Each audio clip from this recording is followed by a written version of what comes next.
Père, au nom suprême de Jésus, que ton nom soit glorifié, que ton nom soit exalté. Je mets une demande au devant de ton trône. Accorde-moi la capacité, dans ces conditions, d'enseigner la parole avec force et vie. Merci pour l'autorité derrière ta parole. Merci pour l'œuvre profonde et puissante que ta parole accomplit sur la terre en ce moment précis. Que tes anges puissent se mouvoir, Éternel, pour accomplir tes desseins. Au nom suprême de Jésus, j'ai prié. Quelqu'un dise Amen 3 fois. Amen. Que Dieu bénisse ton âme. Assieds-toi dans sa glorieuse présence.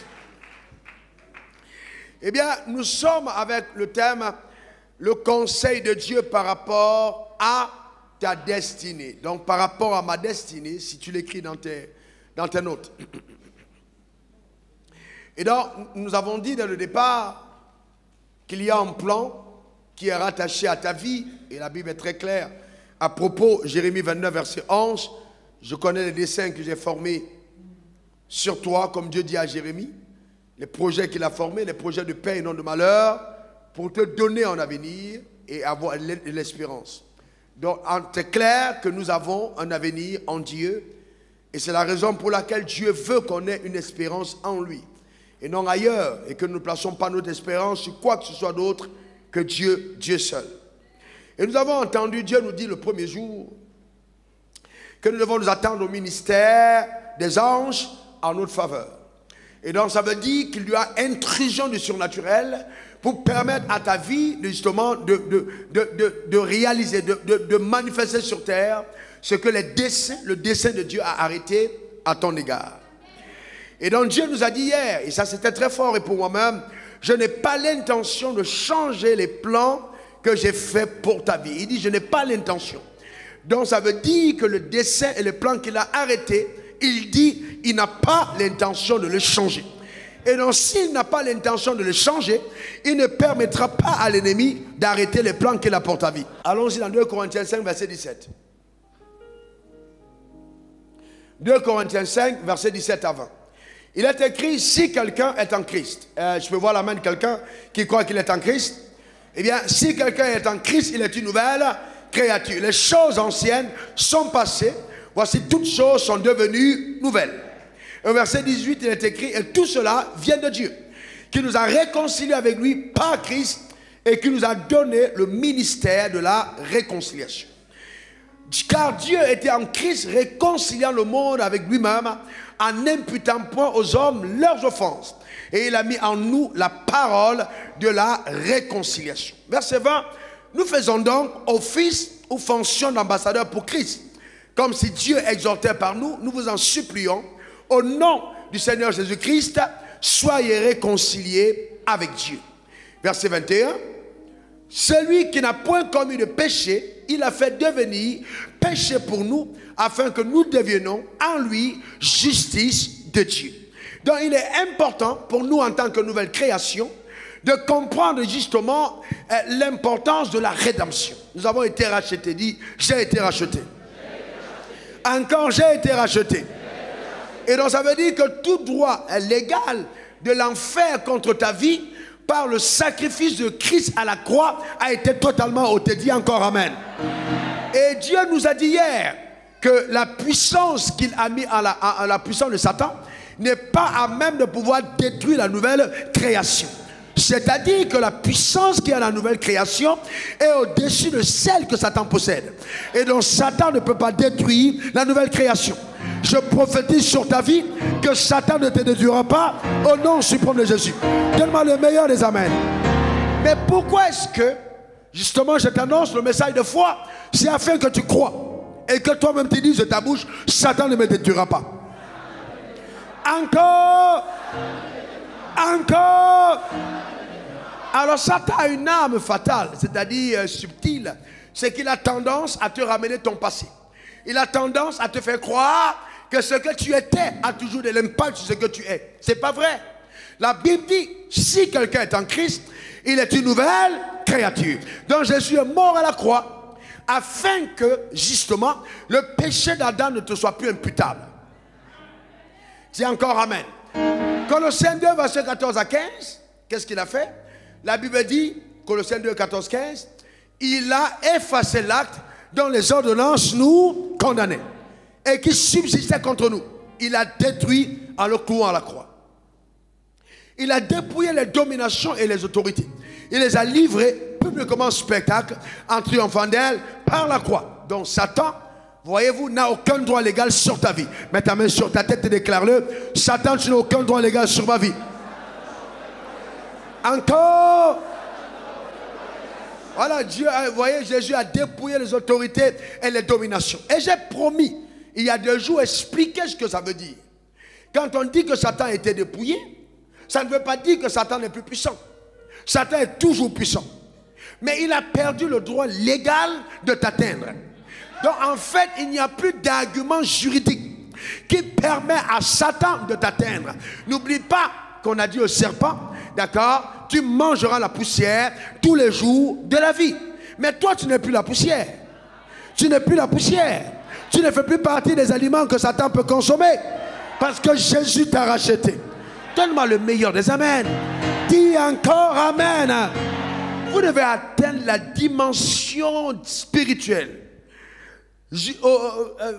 dans laquelle, même de nuit comme de jour, vous affirmez en présence ou en absence de votre pasteur ou de l'église que je suis la nouvelle création et Satan n'a aucun droit légal sur ma vie.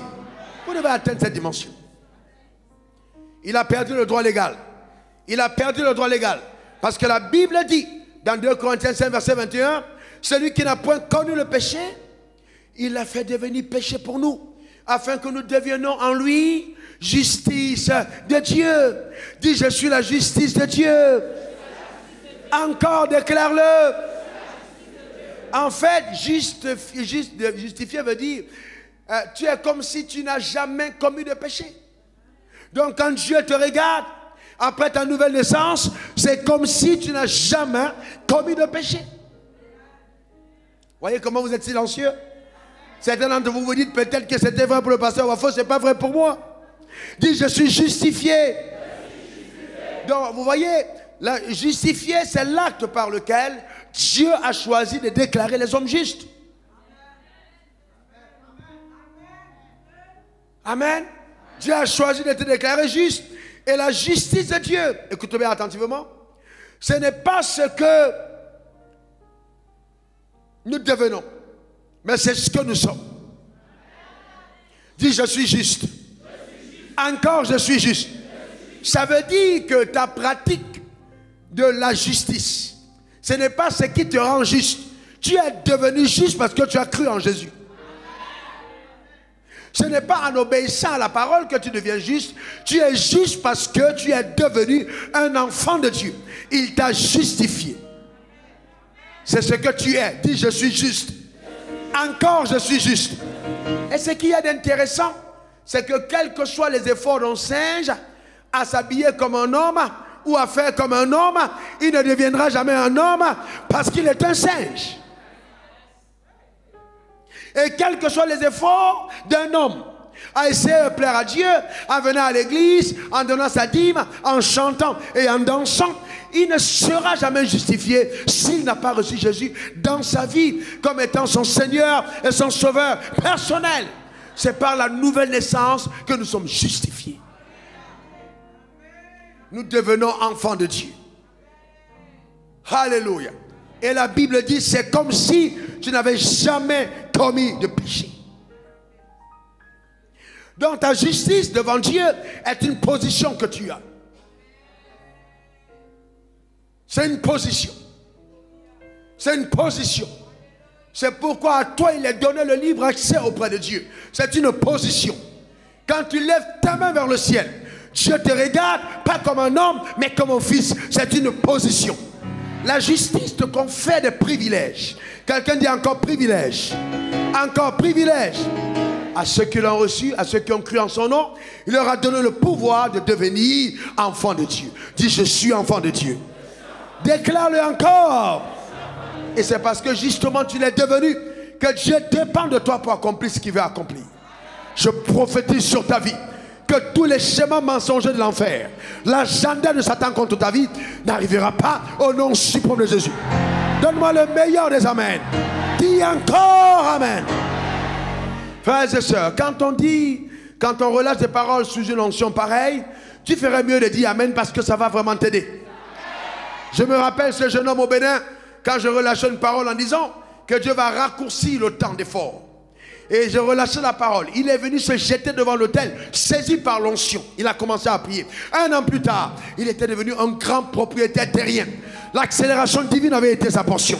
Je suis en train de dire à quelqu'un qu'à cause de la parole qui a été annoncée, tu vas voir les vents de Dieu te porter dans les hauteurs. Et la faveur de Dieu t'accompagner au nom suprême de Jésus. Là où les gens mettent 1 an, tu mettras 1 jour. Là où les gens mettent 10 ans, tu mettras 10 jours. À cause de la main de Dieu qui est sur ta vie, au nom suprême de Jésus. Le monde qui t'entoure et ceux qui te connaissent, qui te voient aller à l'église, réaliseront que tu es le fils ou la fille de l'Éternel. À cause des faits rares qui se produiront dans ta vie, au nom suprême de Jésus. Donne-moi le meilleur des amens. Dis encore amen. C'est cela ton partage. Et la justice est un don gratuit. Tu ne l'achètes pas. Tu l'obtiens par la foi. Par la foi. Par la foi. Par la foi. Par la foi. Quels sont ceux parmi vous qui ont foi en Dieu? Alléluia. Amen. Maintenant, allons-y en profondeur. Pour que le conseil de Dieu pour ta vie se réalise, il y a 3 choses fondamentales que tu dois découvrir. Premièrement, il te faut l'instruction prophétique. Premièrement, il te faut l'instruction prophétique. Quelqu'un dit instruction prophétique, c'est très important, l'instruction prophétique. Revenons actuellement dans le cas d'Adam. Dieu dit, oui, faisons l'homme à notre image, selon notre ressemblance. Je vous pose une question. Est-ce que Adam était là? Quand toi tu lis la Bible, c'est facile pour toi de voir ce que Dieu avait dit. Est-ce que Adam était là? Dieu dit, faisons l'homme à notre image, selon notre ressemblance. Est-ce que Adam était là? Non. Est-ce que Adam existait déjà? Qui dit oui? Adam existait déjà. Il existait où? Il existait dans la pensée de Dieu. Elle était encore très abstraite. Dieu avait déjà une infime idée de ce qu'il voulait faire, mais il n'était pas encore totalement résolu. Donc on ne peut pas dire que Adam existait déjà, mais on peut aussi dire qu'il était déjà dans la pensée. On peut accepter les deux. Faisons l'homme à notre image, selon notre ressemblance, afin qu'il domine. Maintenant, Dieu fit l'homme à son image, selon sa ressemblance, et il sort l'homme de lui et il le bénit. Je vous pose une question. Quand l'homme sort de Dieu, est-ce que l'homme sait pourquoi il est créé? Remettez Genèse 1, verset 26. On va voir quelque chose parce que je n'ai pas envie de courir. Hein, on a des choses importantes. Puis Dieu dit, faisons l'homme à notre image. Puis Dieu dit, donc il y a Dieu, le Père, le Fils et le Saint-Esprit, à notre image, sur notre ressemblance, et qu'il domine sur les poissons de la mer, sur les oiseaux du ciel, sur le bétail et sur toute la terre. Et tous les reptiles qui pensent, qui rampent sur la terre. Verset 27, Dieu créa l'homme à son image, il le créa à l'image de Dieu, et créa l'homme et la femme. On s'arrête là. Quand il crée l'homme et la femme, en ce moment précis, est-ce que les deux savent pourquoi ils sont créés? Et les deux sont créés où? Sur la terre ou au ciel? Non, les deux ne sont pas encore sur la terre, les deux sont au ciel. On est d'accord? Maintenant, continuons. Verset 28. Dieu les bénit et Dieu leur dit, soyez féconds, multipliez, remplissez la terre et la sujettissez, et dominez les poissons de la mer et les oiseaux du ciel et sur tout animal qui se met sur la terre. Donc là, Dieu leur donne un mandat de domination. Il dit dominer, d'accord? Il dit quoi? Dominer. Mais comment s'exerce la pensée de Dieu quand il parle à l'homme? Revenez sur le verset 28. Regardez le texte, regardez bien. Dieu les bénit et Dieu leur dit, soyez féconds. On est d'accord? Dieu a fait quoi? Il les a? Oh, s'il vous plaît, il a fait quoi? Il les a bénis. Cette nuit, il dit bien, cette nuit, je te bénirai. Parce que de la part de Dieu, je te bénirai. Pour renforcer les desseins de Dieu à ton égard. Il dit, soyez féconds.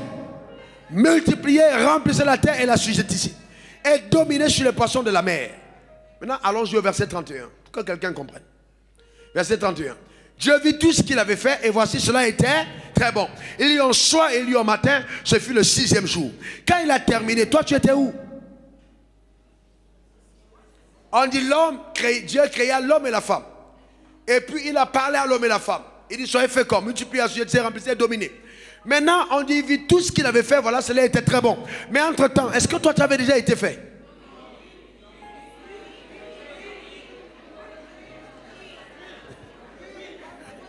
Ok, et il vit l'homme et la femme. D'accord? Et la Bible dit, Dieu vit tout ce qu'il avait fait. Cela était très bon. Est-ce que le tout en question veut dire que toi tu avais été fait? Est-ce que ça veut dire que tu avais été fait? Maintenant revenons sur le verset 28. Quand il dit, soyez féconds, qu'est-ce qu'il est en train de dire à Adam et Ève? Il est en train de dire, je vous envoie sur la terre, je vous bénis, vous serez les premières personnes arrivées sur terre. Mais c'est au travers de vous que les autres pourront légalement entrer sur terre pour opérer mon mandat. Soyez féconds. Ne pensez pas seulement à vous, pensez à faire venir ceux qui sont rattachés à vous. Parce que Dieu vit tout ce qu'il avait fait. Et la bonne nouvelle, c'est que toi, Adam, Moïse, Jean-Baptiste, Élie, et toutes les autres personnes ont été créées le même jour. Parce que la Bible dit Dieu vit tout ce qu'il avait fait. Dieu n'a pu recréer une personne après. Demande à ton voisin s'il a bien compris. Parce que ça c'est essentiel. Ça c'est très essentiel. Dieu n'a plus créé quelqu'un après. Oh Dieu, accorde-nous la révélation de ta parole. Permet à l'illumination d'être à notre portée par le Saint-Esprit. Dieu vit tout ce qu'il avait fait. Maintenant, est-ce que tu crois que tu as été créé le même jour qu'Adam? Le même jour que Ève? Le même jour que Moïse? Le même jour que Jean-Baptiste? Très bien. Mais entre-temps, tu étais où? Tu étais où? Quand Dieu dit à Jérémie, Jérémie, avant que tu ne sois dans le ventre de ta mère, je te connaissais. Il le connaissait où? Au ciel. Ça veut dire aussi qu'avant que Jérémie n'arrive sur terre, il avait causé avec le Dieu. S'il le dit, c'est qu'ils ont eu un entretien ensemble. Et il dit, Jérémie, n'oublie pas ce qu'on s'est dit. Avant que tu ne sois dans le ventre de ta mère, je te connaissais. Donnez-moi une chaise, s'il vous plaît. Donnez-moi une chaise. Très bien. Avant que tu sois dans le ventre de ta mère, je te connaissais. Jérémie est au ciel. Et les choses se passent en Israël. Viens, Jérémie. Jérémie est assis. Et il y a beaucoup d'autres personnes au ciel. Dieu regarde et dit, ok, tel que je vois les choses se passer sur la terre, j'ai besoin de quelqu'un qui aille dire au peuple d'Israël de rester droit dans mes voies. Il regarde parmi ces gars, il dit, bon, il faut que j'envoie quelqu'un d'autre. Parce que tel que le match se joue, il faut que je fasse un remplacement dans l'équipe. Et on est à l'étape des prophètes. Il faut que le prophète ramène le cœur du peuple à Dieu. Et c'est là que Dieu va dire à Jérémie, tu as vu comment ça se passe quand tu vas partir? Prêche l'évangile, sois dur, sois ferme. Regarde ce qui se passe, ils ont commencé à délaisser mes voix. Tu as compris? Quand tu descends, tu es ferme. Donc ils commencent à causer. Et puis Jérémie maintenant est dans le ciel. Dieu dit, ok, maintenant il faut que tu partes. Mais Jérémie va maintenant, Dieu va regarder Jérémie. Il faut trouver un moyen d'accès à Jérémie sur terre. Dieu va descendre en Israël, il va chercher maintenant des familles. Quelle est la famille de transit ou la famille d'accueil par laquelle Jérémie va passer pour arriver sur terre? Donc, et en ce qui te concerne, quand il arrive à mon tour, je suis assis et puis Dieu me regarde. Il dit, bon, il est temps. Les gars deviennent trop religieux. Ils commencent à penser que moi je les ai oubliés sur terre. Mon petit, il faut que tu descendes. Quand tu vas descendre, prêche la foi. Sois ferme, mais dis à mon peuple, j'ai un héritage. Qu'ils accomplissent ma destinée. Tu as bien compris? Oui. Maintenant ils disent, ok, cherchons une famille d'accueil. Il faut qu'ils naissent où? En Amérique? Non, c'est pas bon. Il ne faut pas qu'ils parlent anglais.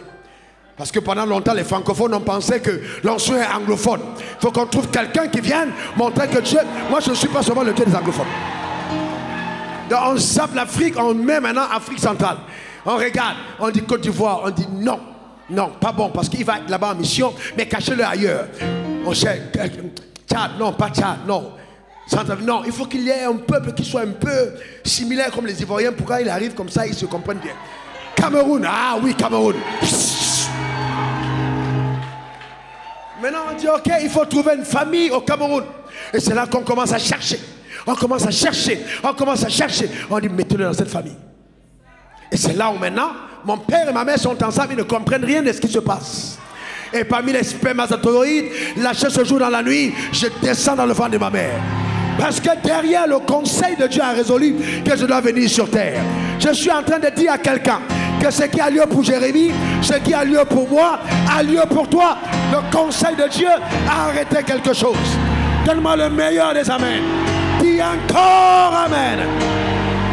Et Dieu m'a dit pendant que j'étais en train de prier, dis à mon église que chacun d'entre vous, vous avez une mission que personne d'autre n'accomplira aussi bien que vous seul.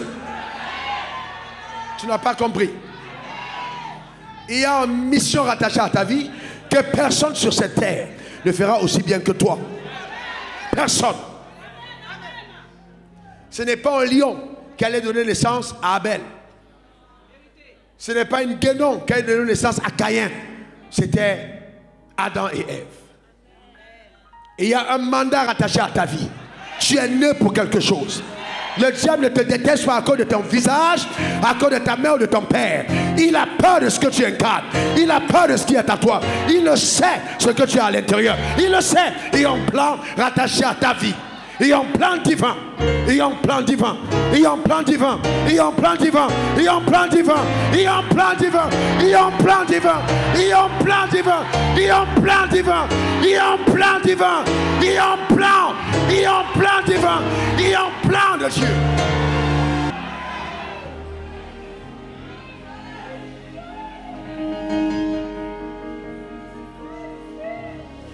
Jérémie, Jérémie, avant que tu ne sois dans le ventre de ta mère, je te connaissais.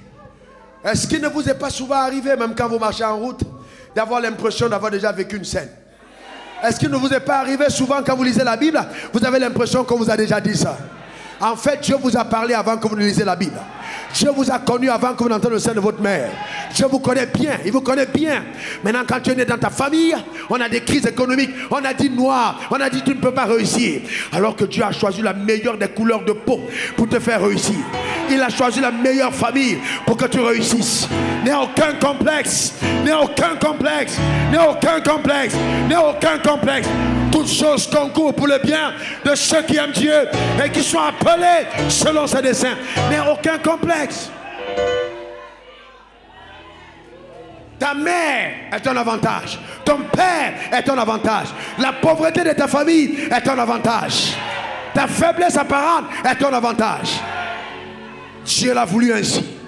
Ne méprise rien de ce qui est à toi. Que tu sois blanc, que tu sois jaune, que tu sois rouge, que tu sois noir, que tu sois métis. Ce n'est pas une couleur de peau, c'est une question de choix. Je dis encore, ce n'est pas une question de peau, c'est une question de choix de Dieu sur ta vie.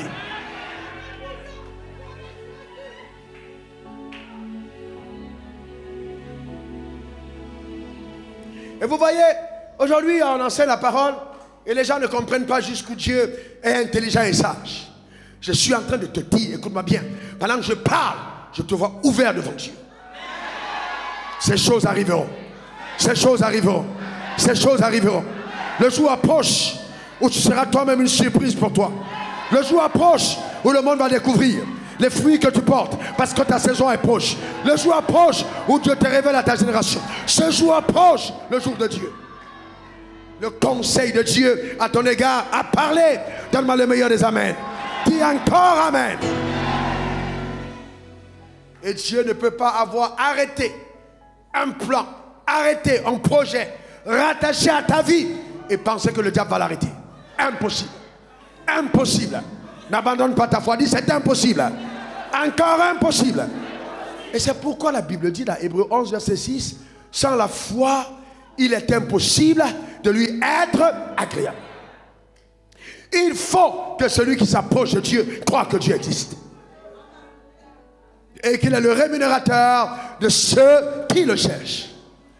Hébreux 10, 38. Il dit, mon juste vivra par la foi.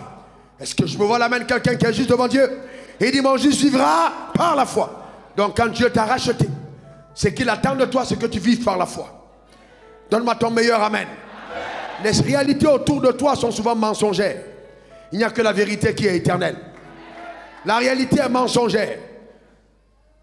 Et il dit, s'il se retire, mon âme ne prendra pas plaisir à lui. Donc il est important, frère, de ne pas se retirer de sa foi. Le plus grand combat, c'est de garder la foi. La même foi que tu as eu en Jésus. L'écrivain des Hébreux nous rappelle qu'on peut se retirer de la foi. Cette année, il faut que ta foi soit stable. Il ne faut jamais te retirer de la foi. Celui qui t'a fait la promesse est fidèle. Donne-moi le meilleur des amens. Dis encore amen. Cependant, j'ai dit, il y a 3 choses importantes. C'est que si nous sommes d'accord, que nous sommes partis du ciel, parce qu'il y a un mandat et un plan, et que Dieu nous a connus, il a parlé, et que dans le ventre de notre mère, pendant que nous y étions, une cérémonie de consécration et d'ordination a eu lieu dans le ventre. Quand nous sommes sortis, le diable savait qui nous sommes. Pourquoi? Parce que nous sommes des êtres spirituels avec un corps physique. Donc quand tu quittais le ciel, on savait qu'une étoile est descendue. On savait qu'un projet est descendu. On savait qu'une mission est arrivée. Est-ce que quelqu'un comprend de quoi je parle? Et le diable a envie de faire cesser ton état, ta mission. Ce que Dieu m'a dit de te dire, c'est que les anges t'ont accompagné avant ta nouvelle naissance. Les anges t'ont gardé avant ta nouvelle naissance. Parce que tu as un projet de Dieu. Tout ce que tu as vécu, tout ce que tu as enduré, les humiliations, tu étais une prostituée, tu étais un 4e bureau, ton mari t'a régné, ta famille t'a jeté, tout ça, ça participe au plan. Toutes choses concourent pour le bien de ceux qui aiment Dieu. Toutes choses concourent pour le bien de ceux qui aiment Dieu. Toutes choses concourent pour le bien de ceux qui aiment Dieu. Et il nous a dit depuis le premier jour, ma fille, il dit, tout ce que je commence, j'achève dans la gloire. Il n'y a pas une autre destination pour toi. Il n'y a pas un autre endroit pour toi. Tout ce qu'il commence, il achève dans la gloire. Je suis en train de voir tes pieds aller dans une autre vitesse, à une autre dimension. Tout ce que Dieu commence, il achève dans la gloire. C'est le Dieu qu'on adore. Amen. Amen. Si à ton voisin, la terre n'est pas un accident. Dis-le encore avec foi. Eh bien, c'est important, frère. Ceux qu'il a connus d'avance, il les a prédestinés. Il y a là quelque chose de grand rattaché à ta vie. Personne ne peut l'arrêter. Vous savez, un jour, je passais par une forte période de pression. Et j'étais à Yaoundé. Je conduisais moi-même la voiture, comme c'est souvent ma coutume. Et c'était la nuit, en feu. J'entends le Seigneur me dire, si je te perds aujourd'hui, j'aurais beaucoup perdu. Donc, vous savez, les choses que je vous dis sont tellement profondes. Tellement profondes. Si Dieu te perd aujourd'hui, une partie de son plan est à l'eau. Il y a quelque chose que Dieu prépare par ta vie. Il y a quelque chose que le ciel veut faire sur terre par ta vie. Il y a quelque chose de particulier. Et pendant que je priais vers 16 heures, le Seigneur m'a dit de te dire, ce n'est pas parce que le plan qu'il a pour toi ne ressemble pas à ce qui a déjà été fait que ce n'est pas un plan qui vient de lui. Je reprends. Ce n'est pas parce que ce plan ne ressemble pas à ce qui n'a jamais été fait que ça ne vient pas de Dieu. Tu es différent. Tu es différente. Il y a une grâce particulière sur ta vie. Tu es particulière, tu es différente. N'aie pas peur de manifester ta différence. Est-ce que quelqu'un comprend? C'est très important. Il faut avoir confiance en Dieu. Dis, j'ai confiance en Dieu. Encore, j'ai confiance en Dieu. Une dernière fois, c'est très important. Très, très important. Là, Jésus dit, ils ont aimé la gloire des hommes plus que celle de Dieu. Il ne faut pas aimer la gloire des hommes plus que celle de Dieu. Jean 12, verset 43. Il ne faut pas. Non, le monde va essayer de te corrompre. Il ne faut pas aimer la gloire des hommes. C'est quoi la gloire des hommes? Faire des choses populaires. Faire des choses que tout le monde acclame. Écoute-moi très bien. Dieu n'a pas besoin d'élection. Des hommes pour te faire accomplir ton mandat. Toute personne qui veut vivre pieusement en Christ sera persécutée. Ce n'est pas un problème si ton père ne te comprend pas. Ce n'est pas un problème si ta mère ne te comprend pas. Les frères de Joseph n'avaient pas compris. Souvent c'est normal qu'on ne te comprenne pas. plus ton appel est grand, plus il y a une ambiguïté autour de ta personne. Il se prend pour qui? Elle se prend pour qui? Elle fait le malin. C'est un indicateur quand ton étoile brille. Ne laisse pas étouffer ça. Parce que les gens vont dire. Et j'ai appris une chose, quand Dieu t'appelle, il va toujours installer au moment des combats contre ton appel. La contestation. Les gens contestent. Mais il dit, si je suis pour toi, personne ne saura être contre toi.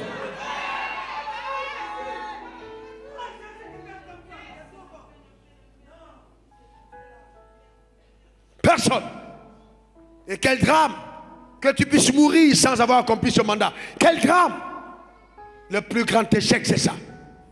Que tu quittes la terre sans avoir accompli. Et le diable va lutter contre ça de toutes tes forces. Vous voulez l'approbation. Que les gens soient d'accord avec vous. Que les gens s'accordent avec vous. Jamais de la vie.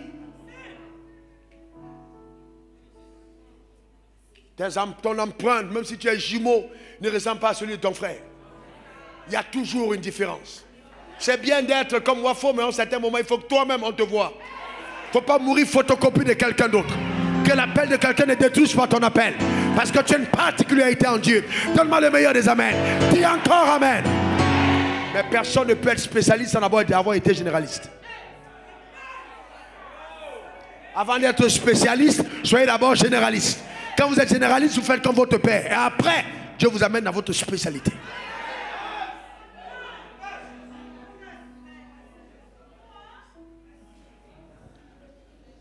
Lève ta main et dis Seigneur merci. Car un plan est sur ma vie. Et je t'obéirai. Encore. Et vous voyez donc c'est très important qu'on le comprenne. Maintenant, la première clé en or pour chacun d'entre nous, s'appelle l'instruction prophétique. La clé en or. Cette clé-là, la première, et plus de la moitié de la salle ici, vous n'avez pas encore entendu ça. Vous n'avez pas encore reçu cette clé. Même ceux qui me suivent en direct. Beaucoup sont comme des moutons. Et ils sont là, ils suivent seulement les gens sans savoir où ils vont. Si tu ne sais pas où tu pars, les gens t'amènent où ils vont. Je dis encore que Dieu ne t'a pas sauvé pour que tu sois membre d'une assemblée. Être membre d'une assemblée, ce n'est pas le plan de Dieu. Ça va plus loin que ça. Romains 5, versets 17 à 19. Si par le vent d'un seul, la mort a régné par lui seul. À plus forte raison, ceux qui reçoivent l'abondance de la grâce et du don de la justice. Qui a été justifié parmi vous? Et la Bible dit quoi de toi?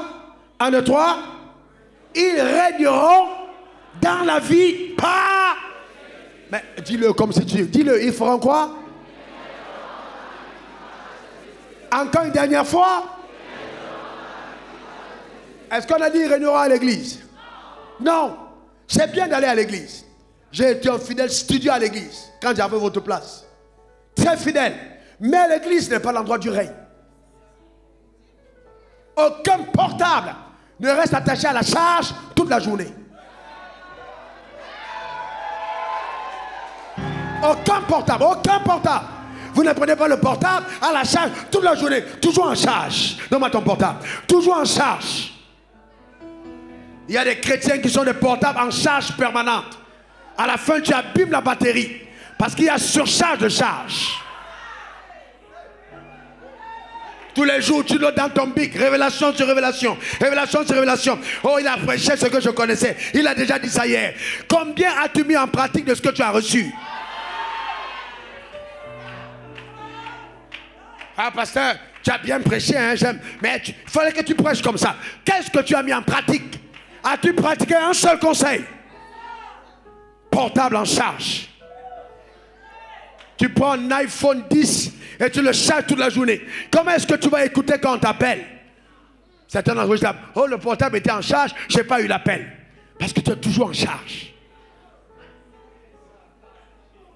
Il faut un temps pour charger et un temps pour déconnecter de la charge. Et quand le portable est chargé, il faut qu'il sonne. Est-ce que quelqu'un comprend? Appelez-moi ce numéro. Il faut qu'il sonne. Il faut que le téléphone sonne. Il faut qu'il sonne, n'est-ce pas? S'il ne sonne pas, il ne joue pas son rôle. N'est-ce pas? Il faut qu'il sonne. Certains d'entre vous, vous cachez. Il sonne là maintenant, c'est sous silence. Voilà, il sonne. Donc je peux décrocher. Allô? Allô? Allô? Allô? Comment ça va? Super bien? Oh, les blancs, ils sont forts, hein? On se parle à distance. Hey, le portable. Voyez-vous? Donc, regardez ça. On t'appelle. Le portable sonne. C'est le portable. S'il est en charge, on ne l'utilise pas. Mais il faut qu'il sorte de la charge. Et il commence à fonctionner. Donc l'église, c'est un endroit pour charger. Et attention, quand vous mettez votre portable en charge, assurez-vous que c'est bien connecté. Parce qu'il y a des gens qui chargent le portable la nuit. Et le lendemain, la batterie n'a pas pris. Parce que c'était mal connecté. Une église où tu t'en vas. Et après dans la société, tu ne peux rien faire du tout. C'est une église qui ne charge pas ta batterie. C'est une église où on est mal connecté. Tu as besoin d'être connecté.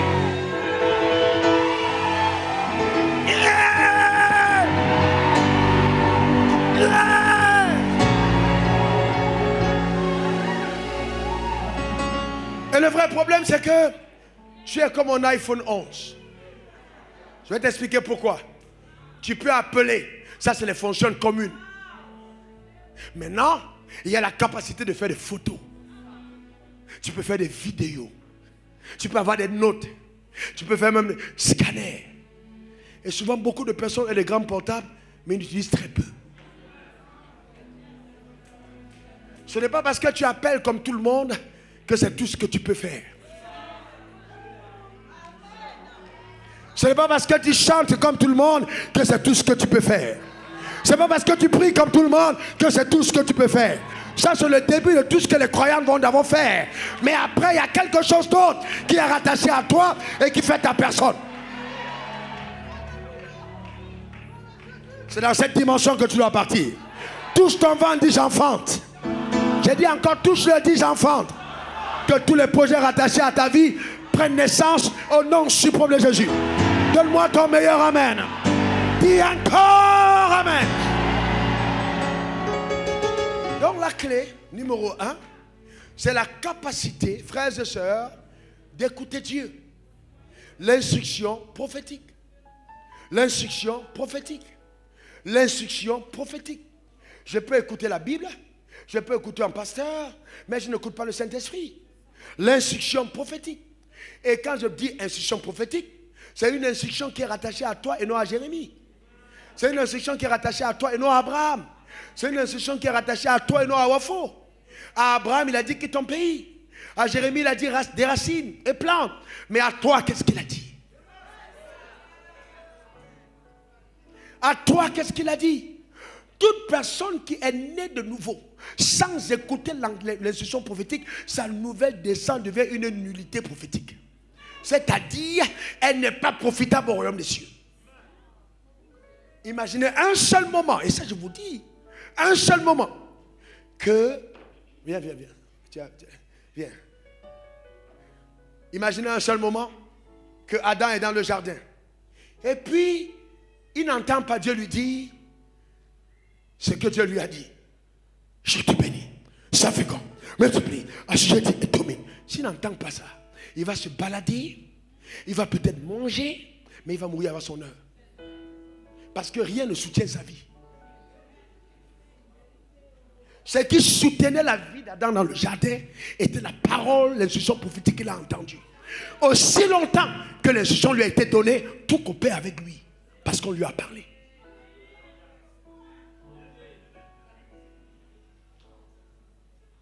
Donc quand il part vers l'arbre, l'arbre même nous donne ses fruits. Parce que comme l'arbre a entendu Dieu dire à Adam, je te donne du fruit d'apportant la sémence, même l'arbre est agréablement content de servir Adam. Parce que par Adam, l'arbre accomplit son mandat. Le mandat d'Adam était de nourrir, de l'arbre était de nourrir Adam. Donc quand il entend Dieu parler à Adam, l'arbre même veut porter des fruits pour que Adam mange.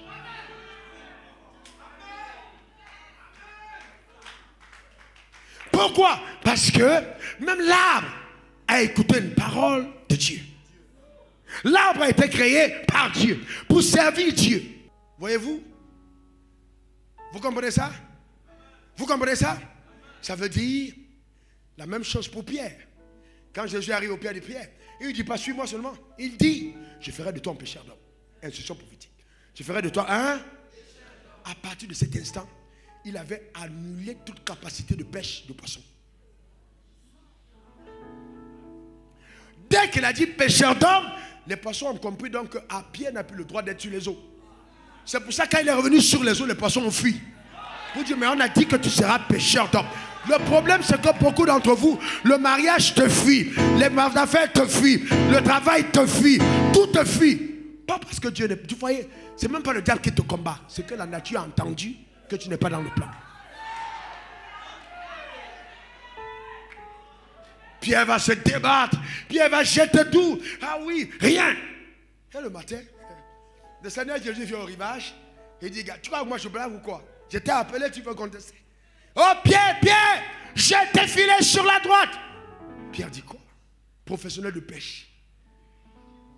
On est près de le rivage. Comment on peut trouver du poisson ici? Il dit dans tous les cas, je ne peux rien essayer. Sauf que là, la seconde parole qu'il a entendue vient donner à maintenant d'annuler la première, puisqu'il obéit encore à la voix.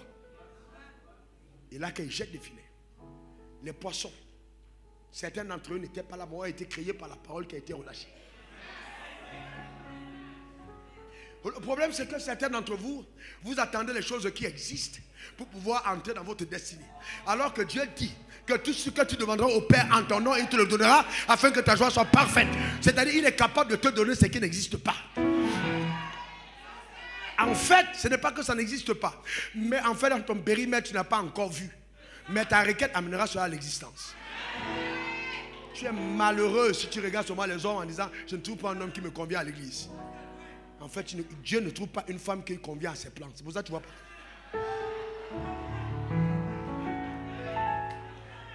C'est pas une affaire. Quand tu entres dans ton mandat, c'est là où la personne apparaît. Les poissons sont sortis. Chut, Pierre a péché. Et là, il ne peut plus. Il est obligé d'appeler les autres. Je suis venu afin que les brebis aient la vie et qu'elles soient dans... Pierre ne pouvait pas pécher ce qu'il pouvait tirer seul. Parce que Jésus n'a jamais promis de te donner un peu. Quand Dieu te bénit, il te bénit au-delà de ce que tu peux porter.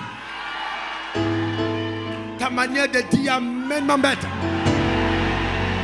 J'ai dit, je te vois pêcher des poissons au-delà de ta capacité. Au nom suprême de Jésus. Donne-moi ton meilleur Amen. Dis encore Amen. C'est ce que Dieu fait. Oui, déjà, ils réfléchissent, non, j'ai fait des études, alors bon, je vais avoir une agrégation, et puis je vais entrer dans tel domaine, et puis à tel domaine, je vais devenir tel professionnel. Frère, ça c'est les calculs humains. Quand Dieu te rencontre, arrête-toi, prends ton bic, ta feuille, tes cahiers, tu mets de côté, tu dis, Père, dis-moi, c'est quoi même notre histoire? Je vous dis, tu dis, c'est quoi même notre histoire? Parce que je vais te dire une chose. La création ne te soutient que quand tu es dans le périmètre de l'action de ton appel. C'est quoi notre histoire? Qu'est-ce que tu attends de moi? Mon Père, quel est mon appel? Dieu m'a instruit de prier pour les hommes d'affaires. Tu vas marcher avec tes chaussures, tu auras l'impression que tu es en train de marcher avec le fer.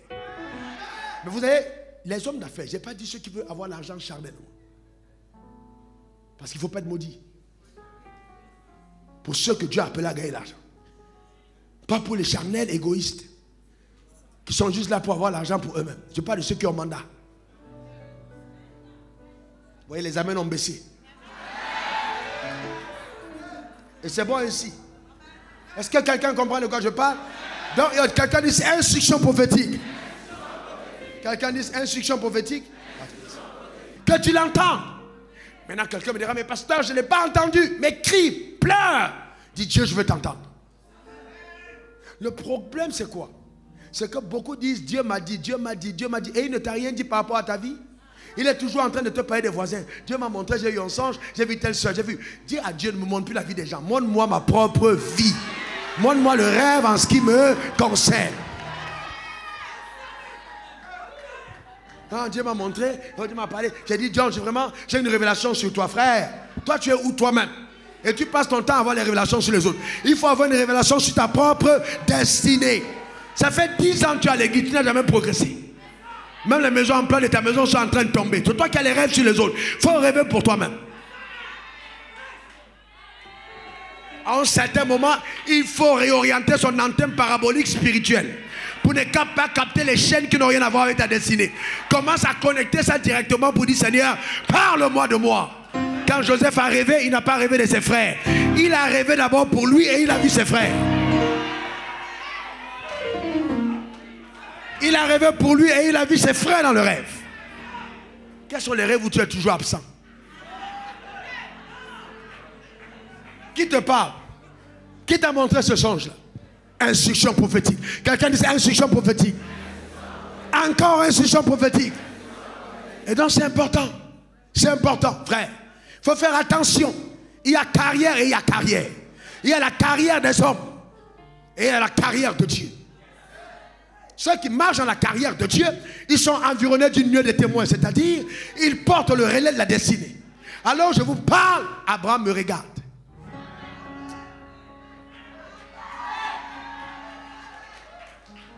Je n'ai pas prévu ça, voilà. Alors je parle, Abraham me regarde. Isaac me regarde. Jacob me regarde. Pourquoi? Parce que dans le rapport, le conseil de Dieu pour la destinée, c'est une course de relais. Il y a des gens qui ont couru avant toi et on t'a donné le bâton. Si tu laisses tomber le bâton, tu annules la course.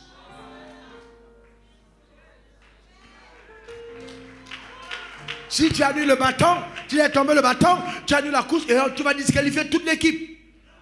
La Bible dit nous sommes environnés d'une nuée de témoins. C'est ça la foi. Oh pasteur, tu sais pas ce que j'ai entendu. Les gars me combattent. Joseph se lève et dit, frère, courage. Mes propres frères m'ont vendu. Je suis parti en Égypte. Dieu était avec moi, mais la femme de Potiphar m'a accusé. Frère, je te dis, j'ai failli moi-même maudire cette femme. Il m'a fallu beaucoup de retenue. Je suis allé en prison. Mais je veux te dire, en fin de compte, je suis devenu Premier ministre. Mon frère, ne te laisse pas abattre, continue. Parce que tout ce que Dieu commence, il achève. Non, tu n'as pas compris. Il achève dans la gloire. Que Joseph vienne. Ah oui, maintenant. Joseph va terminer. Maintenant, quelqu'un qui vit l'histoire de Joseph vienne. Une autre personne. Viens, viens. Pendant qu'il est en train de marche. Les gens t'attaquent et tout ça. Joseph, la Bible dit, on est environné d'une nuée de témoins. En fait, vous devez à un certain moment de votre marche, être à même pendant que vous êtes sur le terrain, de pouvoir regarder sur les gradins pour écouter ce que les gars sont en train de dire sur le banc du coach. Parce qu'il y a le coach central. Mais il y a maintenant à côté l'équipe du coach. Et quand tu traverses une situation compliquée, il y a un qui se lève pour te dire, mon gars, continue. Parce que même quand il y a un entraîneur, il y a l'entraîneur des gardiens, il y a souvent l'entraîneur des avant-centres. Quelqu'un qui connaît exactement ce qu'un avant-centre doit faire sur le terrain. Et qui peut parler à l'avant-centre. Joseph. Et c'est là où il se tourne. Et spirituellement, Joseph parle par sa vie. C'est dans ce sens que Dieu dit, je suis le même hier, aujourd'hui et éternellement. C'est-à-dire que ce qui a eu lieu hier, ne vous doutez pas, ça se fera encore aujourd'hui. C'est dans ce sens que l'Ecclésiaste a dit, il n'y a rien de nouveau sous le soleil. Ce qui a été, c'est ce qui sera. Donc si Dieu n'a pas trompé Joseph, il ne te trompera pas.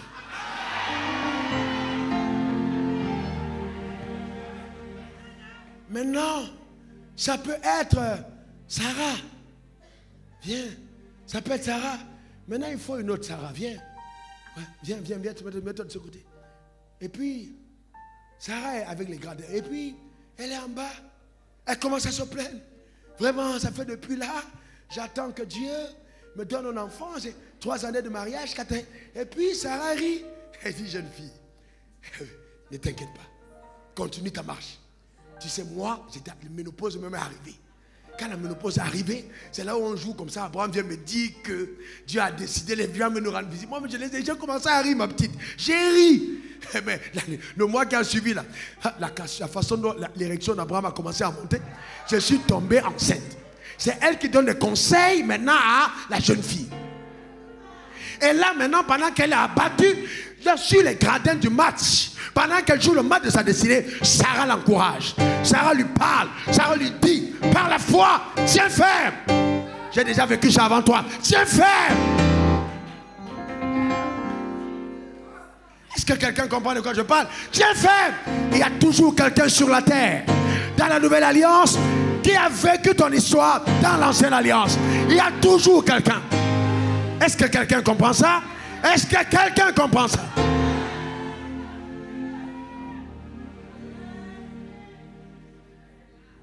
Tu es jeune dame, ton mari meurt tôt et tu penses que ta destinée est terminée. Qui va t'encourager? Donne-moi le nom. Étudiant la parole de Dieu. Qui va te donner?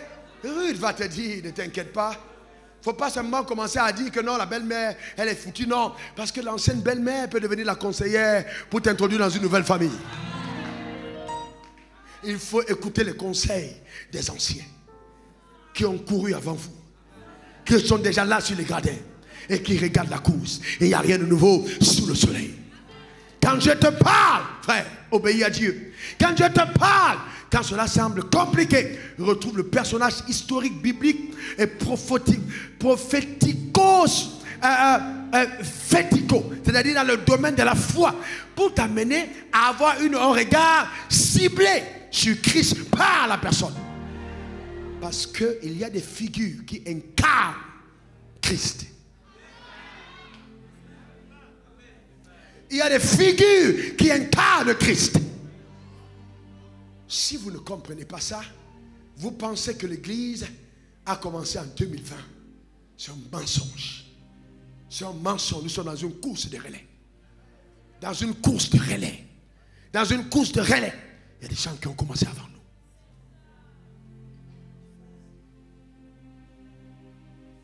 nous. Amen. C'est très important. C'est très important, frère. C'est très important. Dis, je ne laisserai pas tomber le bâton. J'irai jusqu'au bout. Père, parle-moi. Parle-moi. Je vais aller jusqu'au bout. Je payerai le prix. Oh mon Père. Oh mon Dieu. Quel que soit ce que ça demande, j'irai jusqu'au bout. Au nom de Jésus. Vous voyez, l'une des raisons pour lesquelles certains d'entre nous n'entrons pas dans l'instruction prophétique, c'est parce qu'on a négligé la prière. Ramenons la prière. Ramenons la prière. Frère, écoute-moi, parce que quoi? Je priais aujourd'hui vers 16h30. Et puis j'ai dit, Dieu, je réalise que je n'ai plus assez de temps pour prier. J'avais envie qu'on ajoute 24 heures à la journée. Tellement c'était délicieux. Je suis resté enfermé. À 14h30, je suis descendu faire un tour pour prendre quelque chose de chaud. Bien qu'on soit en jeûne, j'ai dit, Seigneur, David a mangé le pain. Laisse-moi boire un peu. Ma gorge là chauffe. Donc j'ai bu un peu de nyamakou en bas. Et puis chaud. Et je suis remonté. Je continue de prier. Et j'ai dit, Seigneur, je n'ai pas assez de temps. Je regarde la montre et dis, il faut encore aller me laver. J'avais envie de prier pour être habillé en même temps. C'est-à-dire pour ne pas avoir à aller sous la douche. Parce que ça me vole le temps. Ça me vole le temps. Vous ne pouvez pas réaliser votre destinée sans prier. Oubliez ça. Vous avez besoin de prier. Si le maître a prié, tu dois prier. La Bible dit, le serviteur n'est pas au-dessus de son maître. Mais tout serviteur accompli sera comme son maître. Vous ne pouvez pas vivre votre histoire sans prier. Notre maître a prié. Tu dois prier. Tu dois prier. Et je n'ai jamais vu Jésus prier pour demander à manger. Je n'ai jamais vu Jésus prier pour demander le mariage. Je n'ai jamais vu Jésus prier pour une maison. Tu dois prier pour ta destinée. Tu dois prier. C'est ta responsabilité. Tu dois prier. Tu dois prier. Frère, il m'arrive des moments d'être fatigué. Je suis assis. Et puis je dis, je dois prier. Et puis je me lève. Vous savez, frère, Le royaume des cieux est forcé. Les violents s'en emparent. Use de violence. Il faut prier.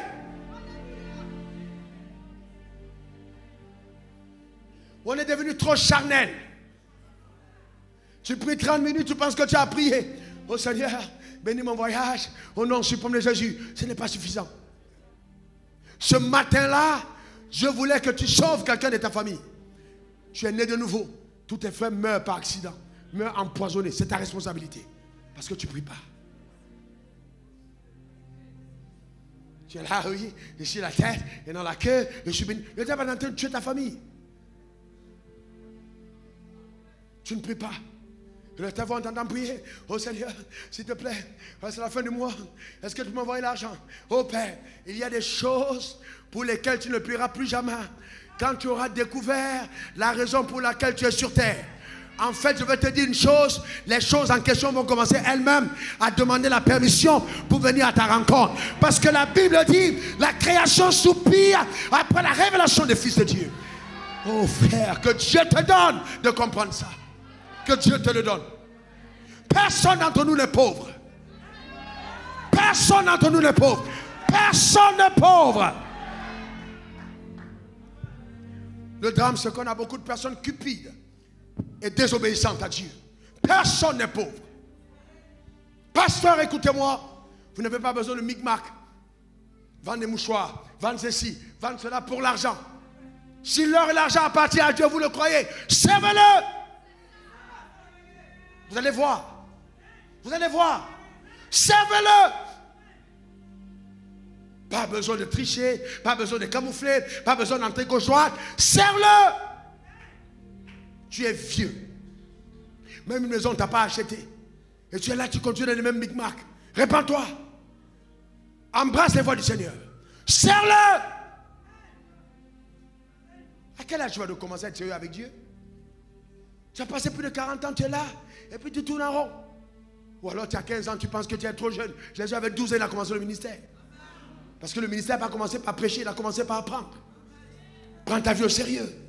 Prends ta vie au sérieux. La prière.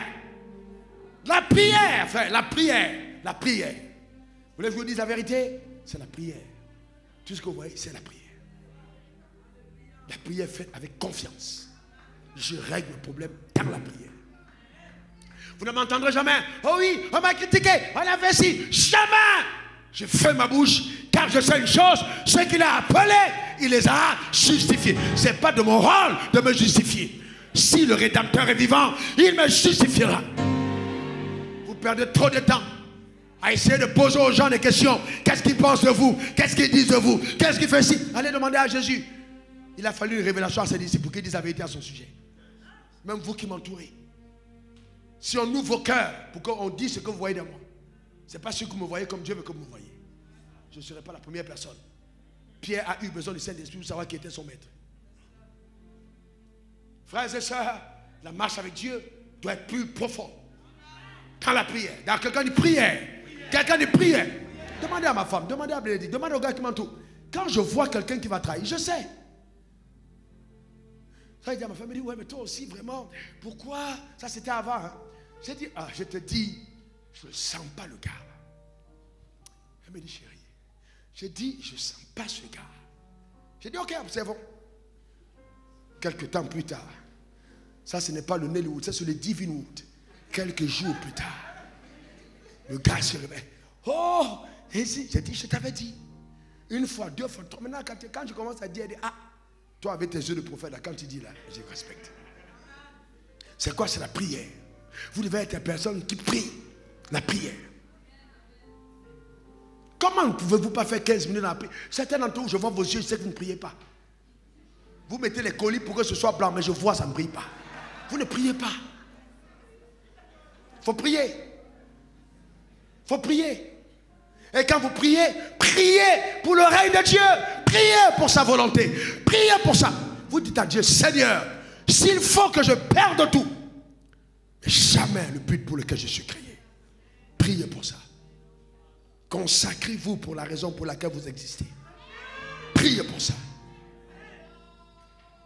Vous allez voir des choses incroyables. Priez pour ça.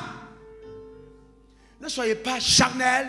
Oh Père, donne-moi une maison. Oh Père. Je vais vous dire une vérité, frère. Dieu m'a imposé la prospérité. Docteur, lève-toi.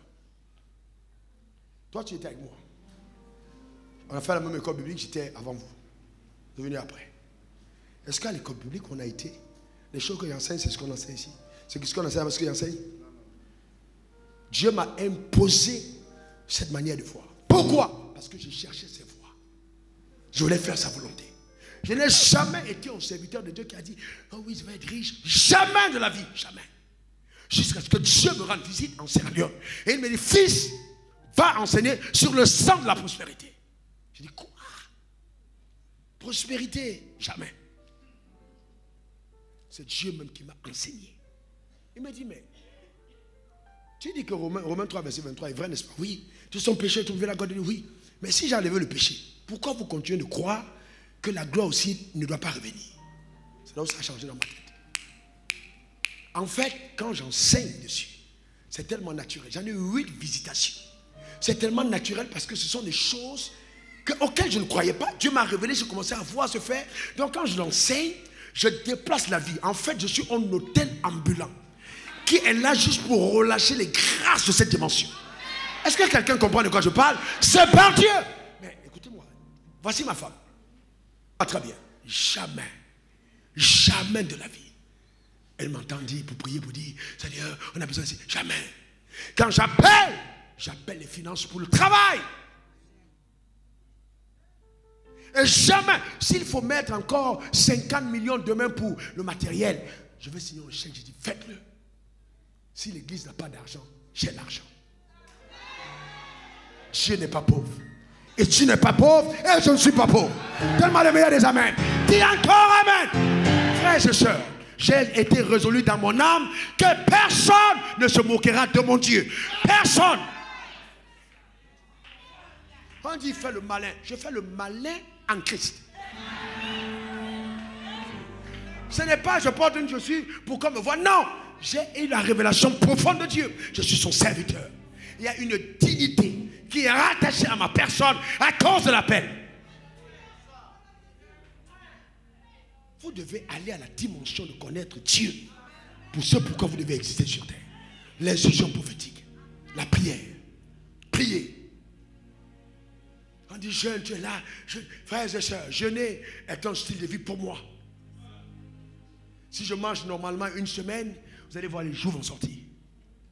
Je suis naturellement gras dans le sang. Je suis constamment dans le jeûne. C'est un style de vie. J'entre au bureau le matin, j'entre à 9h. Vous êtes à côté de moi, je vais sortir à 20h. Je n'ai pas mangé. Après, vers 14h, je dis, trouvez-moi un peu quelques cacahuètes. Puis je vais grignoter. Mais entre-temps, je ne peux pas être là et puis le téléphone sonne. On dit quelqu'un a un problème. Et puis je vais le laisser dans le problème parce que c'est pour ça que je suis né. C'est pour ça que je suis né. Je suis un téléphone qui est rarement fermé. Rarement déchargé. Toujours disponible pour les appels. Est-ce que Dieu peut compter sur toi? Est-ce que Dieu peut compter sur toi? Est-ce que Dieu peut compter sur toi? Est-ce que Dieu peut compter sur toi? L'instruction prophétique. Quel rêve tu portes? Qu'est-ce que Dieu t'a demandé de faire? Pourquoi existes-tu sur terre? Quelle est la raison pour laquelle Dieu peut dire tu ne mourras pas avant ton heure? Quelle est la raison? Quelle est la raison? Oh, je ne vivrai pas avant mon heure, je vivrai. Je ne vivrai pas avant mon heure, je vivrai. Est-ce que vous savez que Jésus a dit les mêmes choses et il n'est pas mort avant son heure, mais son heure c'était 33 ans?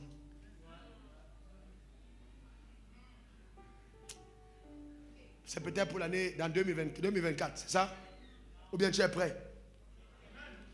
Ton heure n'est pas toujours 75 ans. Ton heure n'est pas toujours 80 ans. Ton heure, c'est l'heure à laquelle la mission est achevée. Frère, l'apôtre Paul est en prison. Il ne dit pas, oh les frères, intercédez, priez pour moi, frère, comme me sort de prison. Il dit, priez, que le courage me soit donné d'annoncer la parole avec hardiesse. Il est en prison quand il écrit la lettre. Il dit, si je dois être enfermé 2 fois, comme enferme, mais la parole de Dieu ne doit pas être enfermée. C'est quel évangile on a aujourd'hui? C'est quel prédicateur on a aujourd'hui? J'ai percé. J'ai une voiture, j'ai percé. Et le trafiquant de drogue qui a un jet, il a fait quoi? Il a déchiré. Tant que tu ne dégages pas l'odeur de Dieu, tant que tu ne sers pas Dieu, tu ne vaux rien du tout. Jeunes gens, je vous mets en garde. Écoutez-moi très bien. Votre jeunesse, mettez-la au service de Dieu. Ne permettez pas maintenant au petit levain d'entrer dans votre vie. Vous êtes jeune, vous mentez déjà, vous trompez déjà votre femme. Vous avez 17 ans, 20 ans, 21 ans, 22 ans, 30 ans. Vous allez aller où? Vous allez mourir avant votre heure. Parce que vous ouvrez la porte à Satan. Un peu de levain va lever la pâte. Quel sacrifice vous consentez pour Dieu?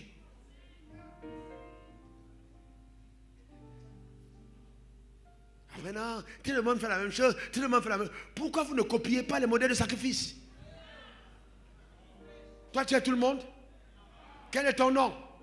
Jeune homme, donne-moi ton nom. Comment tu t'appelles? Ouvre ta bouche, sinon elle ne va plus sourire bien. Hein. Ouvre-la. Dis-moi quel est ton nom, jeune homme. J'ai dit toi, jeune, tout jeune dans la salle, donne-moi ton nom. Tu t'appelles qui? Donne-moi ton nom, jeune homme dans la salle, donne-moi ton nom. Est-ce que tu t'appelles tout le monde? Est-ce que tu t'appelles monsieur tout le monde? Pourquoi tu veux faire comme tout le monde? Gère ta vie. La prière. La prière. La prière. La prière. Imposez ça comme un style de vie. C'est là à l'église, oui. Et puis ce sont vos enfants qui vont là, oui. Non, chou, laisse l'enfant voir Harry Potter. Et puis tu es diaconesse à l'église, responsable de famille et de tribu. On va voir Harry Potter. Après la nuit, quand les sorciers commencent à t'être cognés, tu commences à dire, pasteur, viens prier pour moi. Mais toi, tu as ouvert la porte. Tu es dans ta maison, ne prie jamais. Tes enfants ne doivent jamais prier. C'est Harry Potter. En aucun moment, on a vu toi et ton mari en train de dire, vous priez ensemble dans la maison. Jamais. Hey Seigneur, je vais voir ta gloire, je vais voir ta gloire. Quelle gloire tu vas voir? Il n'a pas dit lorsque vous priez que ton règne vienne. Tu ne pries jamais. Comment tu veux régner? Vous savez, si vous prenez l'habitude et que ta femme dort avec toi sur le lit, et puis à minuit, tu dis chérie, j'arrive. Et puis le matin, elle se réveille à 5 heures. Tu n'es pas encore dans le lit. Et puis elle entend là-bas, tu n'as plus besoin. Tu as remporté le combat. Tu n'as plus besoin de parler fort. Le problème, c'est que la femme est en insécurité quand elle se rend compte que tu ne pries pas. Parce qu'elle sait que tu ne sais pas où tu l'as conduit. Elle ne sait pas elle-même pourquoi elle a un problème avec toi, mais elle a un problème parce que tu l'exposes. Tu n'es pas un homme de prière. Ah, ma femme va intercéder, je veux une femme qui prie. Vous avez vu ça où? C'est l'homme qui prie plus que la femme. Ma femme ne prie pas plus que moi. J'intercède pour la maison. Je suis la tête par la prière. Est-ce que quelqu'un comprend ça? Par la prière. Oh non, c'est moi le chef. Eh non, c'est la chair. Un chef, il prie. Quand tu lèves les yeux, même la femme te regarde, elle a peur. Elle dit, je ne sais pas ce que le gars là et Dieu ils se sont dit. Donc quand tu parles, la femme même elle tremble parce qu'elle sait que tu rencontres Dieu. Mais tu es tous les jours dans ta voiture, c'est zouglou, zouglou, c'est reggae, zouglou. Et puis tu zouglou, reggae. Et puis tu vas demander à ta femme d'être soumise. Est-ce que quelqu'un comprend ça? Et puis quand on arrive à côté de l'église, tu sapes le zouglou. Oh Dieu, ta gloire, ta gloire, ta gloire. Quelle gloire? Où est-ce que je suis en train de dire? Que quelqu'un touche son voisin et dise la prière. Quelqu'un dise encore la prière. Oh Dieu, faut prier. Faut prier. Faut prier. Faut prier. Faut prier. Faut prier.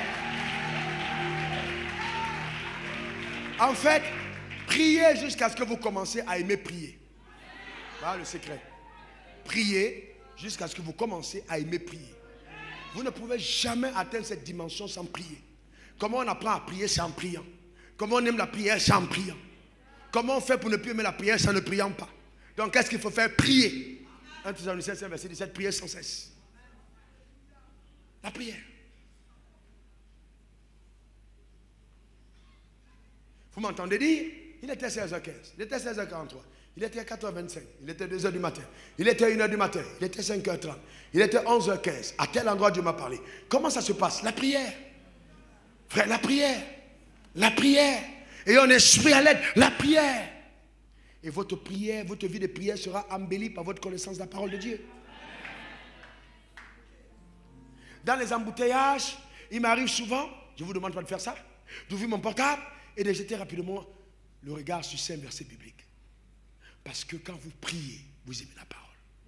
Et quand vous aimez la parole, vous priez mieux. Et il y a une relation entre la parole et la prière. Sinon, tu vas commencer à prier religieusement. Oh Père, s'il te plaît, Père, s'il te plaît, s'il te plaît. Satan est venu attaquer mon enfant. Papa, s'il te plaît, chasse-le. Papa, chasse Satan. Il y a des gens qui prient comme ça. Papa, s'il te plaît, il faut venir chasser Satan. Non, ça c'est la prière des personnes qui ne connaissent rien de la parole de Dieu. Il t'a donné le pouvoir. Tu vas pas là, oui, Seigneur, vraiment, bénis-moi. Vous savez que Dieu n'aime pas les voleurs. Tu vas être en train de voler la portion en tout le temps. Tu dis, Dieu, bénis-moi. Il y a des prières que Dieu n'écoute même pas. Parce que la prière ne change pas les principes de Dieu. Quand tu te mets sur l'autel et que tu te donnes en prière, toutes les autres choses deviennent évidentes. Levez la main au fond si vous m'entendez. Levez la main au fond si vous m'entendez. Tu es chef d'entreprise. En un certain moment, ferme ton bureau, docteur, ferme. Et puis tu dis à tout le monde, attendez, tu te mets à genoux. 15 minutes, 20 minutes. Tu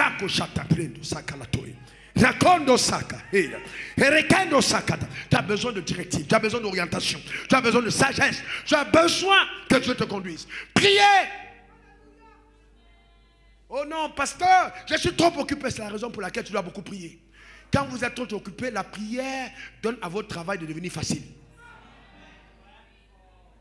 Pasteur, mais comment tu fais? Tu es chef d'entreprise, tu es mari, tu as fait ci. Comment tu fais? C'est la prière, frère. Après le premier jour de séminaire, j'ai demandé à Dieu, Seigneur, pourquoi je ne pouvais pas annuler ce séminaire. Mon corps ne voulait plus continuer. Le diable a bombardé. J'ai dit à ma femme, je sais que ça va être terrible.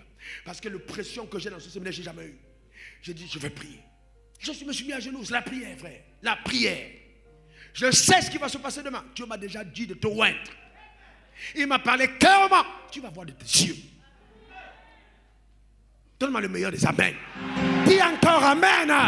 Dis cette année j'explose. Mais ta manière de dire même m'embête. Dis-le bien. Cette année j'explose. Une dernière fois. Alléluia. Amen. Je prophétise sur ta vie. Écoute-moi bien.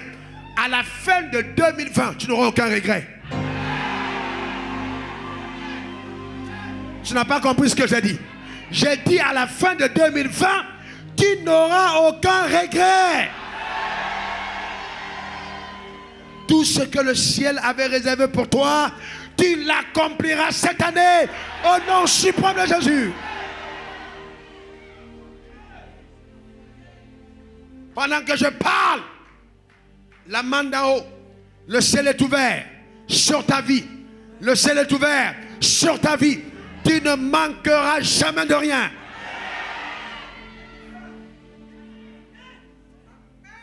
Dieu nous a dit que le service des anges, le ministère des anges seront accordés.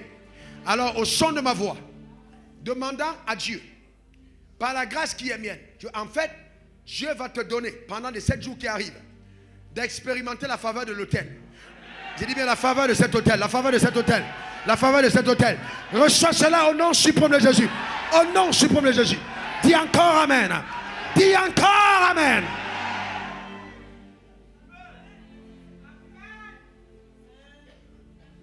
Dis je dois prier. Père, parle-moi. Je veux t'entendre. Révèle-moi. Quel est le plan? Oh Père, parle-moi. Frère, vous voyez? Il y a 3 points. Je n'ai touché qu'un seul. 3. Je n'ai touché qu'un seul. L'instruction prophétique. Naomi vient. Quand Dieu te parle et qu'il te dit sois fécond, la première des choses qui se passe, c'est que tu commences à te voir comme tu n'es pas. C'est-à-dire quoi? Viens, Jacques. Ça veut dire quoi? Quand il te dit sois fécond, soyez fécond. Un des deux, la parole qu'il donne vous lie. Quelqu'un n'a pas compris? Parce que Naomi, mariée à mon ami Alafé, ne peut pas avoir d'enfant sans Alafé. Et Alafé ne peut pas avoir d'enfant sans Naomi. Donc quand Dieu les bénit, il dit soyez féconds. il impose par sa bénédiction le principe par lequel la destinée va s'accomplir. La capacité d'être uni au partenaire de destinée. Donc, pour le cas de quelqu'un qui est ici, ça peut être ton pasteur, qui est un accélérateur de ta destinée. Pour Jonathan, pour David, c'était Jonathan. Il y a des personnes que Dieu met sur ton chemin, il vous unit. Par lesquelles les desseins s'accomplissent parce que derrière, il t'a révélé le plan. C'est pourquoi, dit pasteur, progresse. Frère, révèle-nous la parole. J'imagine que quand Ève mange le fruit, elle n'a pas encore d'enfant. Adam dit, mais Dieu m'a béni, il a dit, sois fécond. Si maintenant je lâche la femme seule, je ne mange pas son fruit, ce que Dieu a dit, elle ne va pas s'accomplir. Il peut réfléchir comme ça. Parce que Adam savait que ce n'était pas l'heure de manger le fruit. Il le savait clairement. Il savait très bien. Parce que la séduction est venue de la femme. Adam savait. Si Dieu avait donné à l'homme la possibilité de juger tout, c'est que le temps il devait venir où il devait manger, ce n'était pas encore l'heure. Donc quand il va prendre la femme, vous ne savez pas ce qui passe dans sa tête. Peut-être même c'est cette bénédiction qui le tourmente. Dieu m'a dit, soyez fécond. Mais comment je vais faire pour avoir un enfant? Je ne peux pas accoucher. J'ai besoin d'Ève. Il dit, ah, donne-moi aussi, je mange. Parce que si tu n'es pas là, l'enfant ne viendra pas. Sauf que ce qu'il ne sait pas, c'est que dès qu'il mange, l'enfant qui vient n'est plus béni.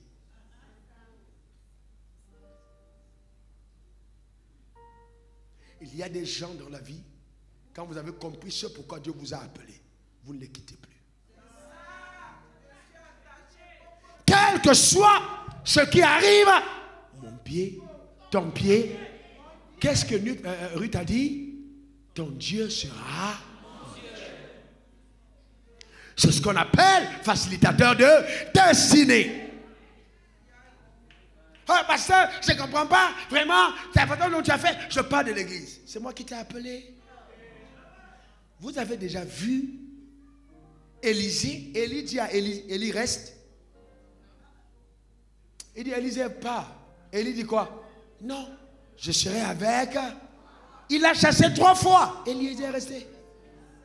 Pourquoi? Parce que Élisée savait que le manteau qu'il porte, c'est pour moi. Quand on parle de destinée, quand on parle de destinée, frère, sœur, comprenez ça, comprenez-le, c'est au-delà de ce qu'on voit à l'apparence. Élisée le décourage. Vous savez, ne donnez jamais, jamais ce que vous portez de précieux aux personnes qui n'ont pas fait leur preuve.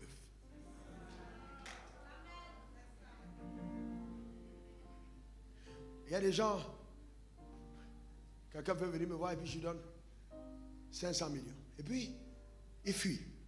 Mais j'ai ri. Parce que peut-être ces 5 millions, il allait avoir. Il faut faire attention. Pourquoi? Dieu est tellement intelligent. Tellement. Il dit, Pierre, vous aussi, vous voulez partir? Les gars, partez. Tout le monde a laissé, non? Il a dit, vous mangez ma chair, vous buvez mon sang, tout le monde va manger. Il dit, les gars disent, non. Non, Jésus, toi, si tu viens de compliquer, toi. On veut être avec toi, mais tes messages là. Il faut faire, on est foule, regarde. La foule, la foule. Jésus dit, les gars, vous voulez partir aussi? Qu'est-ce que Pierre a dit? À qui d'autre irons-nous, car tu as l'argent de la vie? C'est ce qu'il a dit? Non, il a dit, à qui d'autre irons-nous? Tu as les poissons de la vie, c'est pas ça? Il a dit quoi? Les paroles, parce qu'il avait compris que sa destinée était rattachée à la bouche de Jésus. Mais si Judas était à côté, il dit, oh, à qui d'autre irons-nous? Tu as la bouche de la vie. Tout dépend de ce que tu regardes. Judas dit, je vais aller nulle part, je vole ton argent, je suis à côté.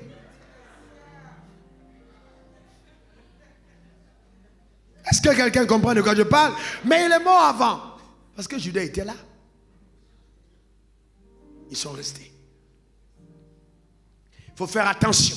Quelqu'un dit connexion. Quelqu'un dit encore connexion. Je lève ma main vers le ciel. Toutes les personnes qui sont appelées aux affaires, faites un déplacement vers l'hôtel. Dépêchez-vous rapidement. Si vous êtes vraiment dans les affaires, dépêchez-vous rapidement. Je lève ma main vers le ciel pour vos vies. Si vous êtes connectés, quel que soit l'endroit,